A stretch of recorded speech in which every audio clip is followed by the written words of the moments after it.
చాలా మంది తన జీవితంలో ఒకే చోట ఆగిపోతుంటారు మామ. దానికి కారణం వారిలోని భయం కాదు, వారు అలవాటు పడిన కంఫర్ట్ జోన్. కంఫర్ట్ జోన్ అనేది నిన్ను సేఫ్ ప్లేస్ లో ఉంచుతుందని అనుకుంటున్నావు, కానీ నిజానికి అది నెమ్మదిగా నిన్ను నీ గోల్స్ ని డిజపేర్ చేస్తుంది మామ.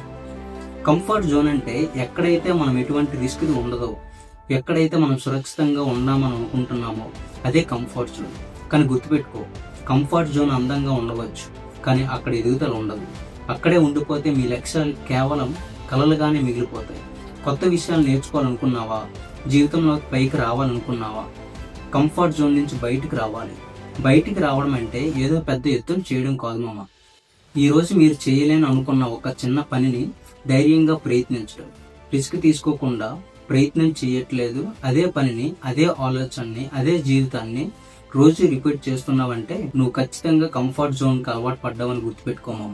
ఎడ్యుకేషన్ సిస్టమ్ నిన్ను మంచి జాబ్ లో సెటిల్ అవ్వాలని చెప్తుంది మామ, కానీ జాబ్ నీ గోల్స్ ని కిల్ చేస్తుంది. నువ్వు స్టూడెంట్ గా ఉన్నావా, ఖచ్చితంగా నీ గోల్స్ కోసం వర్క్ చేయడం స్టార్ట్ చేయమమ్మ.